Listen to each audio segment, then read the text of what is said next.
Hey, what's up everyone? Danny Lightning back with another CSR2 video. Today we're going to talk about what makes a good car. A lot of people have this misconception that the only thing that matters is how fast your car is. This is 100% untrue. The faster the car is, sure, that's nice, but most of the time it doesn't matter. For example, I've got the Bugatti Bolide here, which is the fastest car in the game, and I've only got a few parts installed on this thing. It runs a 12.0 on the dyno. That's slow for a tier 5 car, right? But I don't feel the need to upgrade this car at all because it does what I want it to do the way it is now. So even a slow car can be amazing in the right circumstances, okay? The only thing top speed's really good for is showdown races. You know, showdown races, it matters. There may be a few other things here and there where your top speed is, or how fast it crosses the finish line is important, but most of the time, you don't need to max out your cars. You don't need to have the fastest cars in the game. I can take a really slow car in the live racing and beat everybody with it. It's all about how you have it tuned, how you have it set up. I mean, it's not all about the top speed. So in this video, we're going to talk about the things that make a good car. So the first thing is we're going to talk about cars that beat dyno time, even if they're really slow. Now, if a car beats dyno time, you're going to be able to go out to the map and run all your little daily races and stuff, no problem, even if the car is crazy slow. It doesn't matter, okay? A lot of these races on the map look at one thing and one thing only. Does your car beat dyno time? And if it does, you can blow through all those little races. If the car does not beat dyno time, you're gonna struggle to do your supply cups and your little daily races and stuff like that. So none of those really have anything to do with how fast your car is. It just matters whether you can make that car beat dyno time, and then you can get through them easily. Now, another reason you want your car to beat the dyno time is for live racing. Now, there's also some problems with that. If you beat your dyno by too much too often, your car will get pushed into faster and faster and faster lobbies to where it can't win anymore, and then you have to reset it by running a bunch of races going slower than your dyno time, and that shall push it back into the slower and the slower lobbies. So there are some advantages and disadvantages to racing cars in live that beat dyno by a lot, but the more it beats dyno by, the better it's going to be in live racing until it gets pushed, all right? So now let's talk about cars that you can set up with a low PP and a high Evo. Now these are generally even better live racing cars. For example, this Bolide right here, I've got some stage 2 and some stage 3, and I think maybe 1 or 2 stage 4 parts installed on this, a few fusions, and we got a low PP and a really high Evo. We're still up over 1,000 Evo. I can take this car into live racing and win the majority of the live races without beating dyno time. And it still gets really awesome respect points on live because the Evo points are really high, even though the PP is low, the performance points. Not all, but most cars where you can put a few upgrades on there and still get the Evo really high, those will often win live races without beating the dyno time, and those ones don't get pushed in the faster and faster and faster lobbies. So if you can set up a dyno beater, those can be really good for live racing, and the low performance point, high Evo point cars can be amazing for live racing, even if they're really slow. All right, so let's go talk about the next thing that you want to look for on a really good car. So next, we're going to talk about cars with good acceleration, but low top speed. Like the Juke here has extremely fast acceleration. This thing will do 0 to 60 and 0 to 100 extremely quick, but it's got a pretty low top speed. But the acceleration makes this thing amazing for things like sprint races where you have to do 0 to 60 or 0 to 100 really fast. This thing will do a sprint race like crazy, even though the top speed is low and it's not really a fast car, but hey, it speeds up crazy quick, which is awesome for a lot of races. This little guy is also low on the performance points and high in the Evo, which also makes it an amazing live racer. Even though it's not fast, even though the top speed is slow, it'll still kick the crap out of most people in live racing, and it'll beat those sprint races like it's nothing. So acceleration is very important. So the next thing we're going to go talk about are cars with slow acceleration, but high top speed. Those also have their place as well. All right, so the Ferrari F40 here, this is one of those cars that's excellent at dyno beating, and it's got a very high top speed, but the acceleration is terrible. This car is not going to win any sprint races, but if you get a speed trap where you have to do, or not a speed trap, yeah, a speed trap where all that matters is your top speed, this car has great top speed, but crappy acceleration. Now, this is also one of those dyno beating cars, so this car will do excellent in live racing.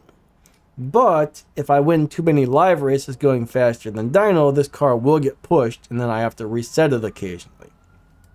Alright, but anything that requires you to have a high top speed, alright, this car is amazing. Alright, even though the acceleration is slow, hey, it's good for some things, but not others.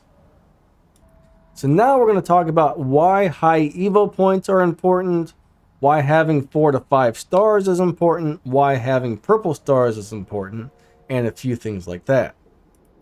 But first, you will find some cars that are extremely fast, they have high top speed, and they have really good acceleration. Now those cars, whether all depend on whether or not they beat dyno as far as to if they're good at everything, yada yada yada, but yeah, not every car is good at everything, all right?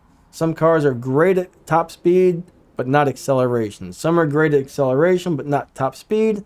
Sometimes you get a car that's good at pretty much everything, which is very nice, but most of the tier 4 cars don't really end up that way.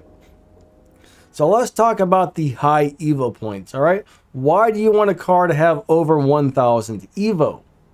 Now, the higher the Evo points, the more respect points you're going to get. Now, the stars also really play into this a lot. You want to find a car with 4 to 5 stars and over 1,000 Evo points. And when you win a live race or a showdown, those are going to pay out the most respect points, okay?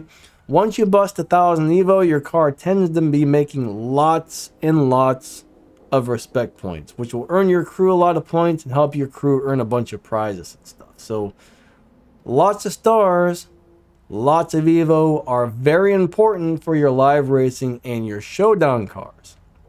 Now, for all your little daily races and stuff, it doesn't matter as long as it beats Dyno Time, because those don't pay out very many respect points to begin with. But when it comes to live racing and showdowns, you want high Evo and a lot of stars to make the most points. Okay, that's very important there.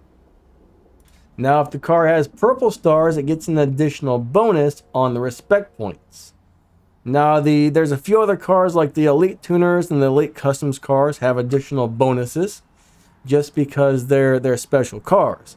So if you get like an Elite Tuners car, all right, if you get an Elite Tuners car like the Toyota Supra, you get that guy up to 5 purple stars, plus you make that thing elite by running the Elite license from the Tempest races. You can make that thing earn so many respect points, it's not even funny. Or something like the McLaren F1. The McLaren F1, you can make that earn the most respect points in the game if you were to elite that car.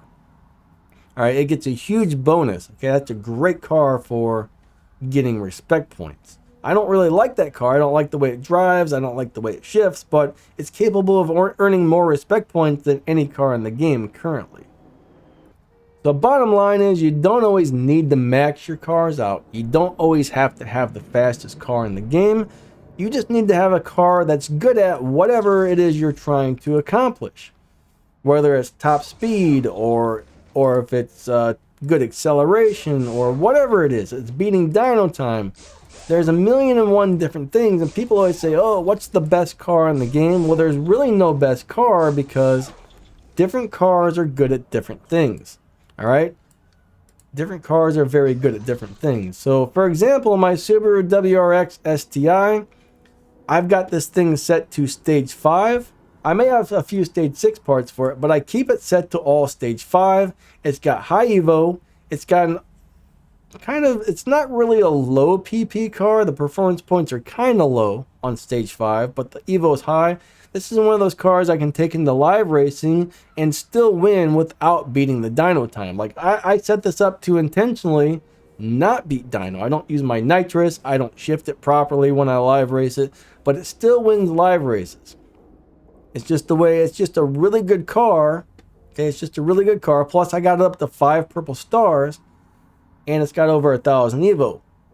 Plus, it wins the live races without beating dyno, meaning it's not going to keep getting pushed into the faster and faster lobbies.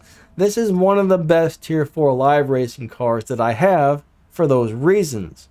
Alright, earns great respect points, it wins almost every race, and it's not getting pushed. Now, if I were to tune this thing to beat dyno and to put all those stage 6 parts on it and stuff, it might be a very different story. Alright, it may no longer be out there winning all those races like that if I keep upgrading it and change the way it's tuned and stuff. So I prefer just to keep this one at stage 5. Now, if I ever need it to be faster for an event, yeah, I'm going to go ahead and throw my stage 6 parts on there. I'm going to retune it. I'm going to do this. I'm going to do that. But for what I'm doing with it right now, mainly live racing, stage 5 setup is amazing. It does everything I need it to. This is probably one of the best cars in the game for live racing right now, in my opinion, as far as tier 4 goes. Now, when it comes to tier 5, all right, the Toyota Supra on stage 5 or even stage 4, I've got that thing set up to do the same thing. It can win all these live races without beating the dyno time if you set it up just right, or at least it was. Some people are saying they might have changed something on that car on the latest update. I'm not really sure yet. I haven't really played around with it too much, but if you can find a car that you can set up like that, it's amazing. That little Nissan Juke is completely awesome. Let's talk about a few other cool cars that I use for live racing that work this way. The Sesto Elemento is another one of those cars where I can set this guy up to win live races even if it's not beating my dyno. Alright, this one's a lot harder to make that happen, but you can do it if you need to.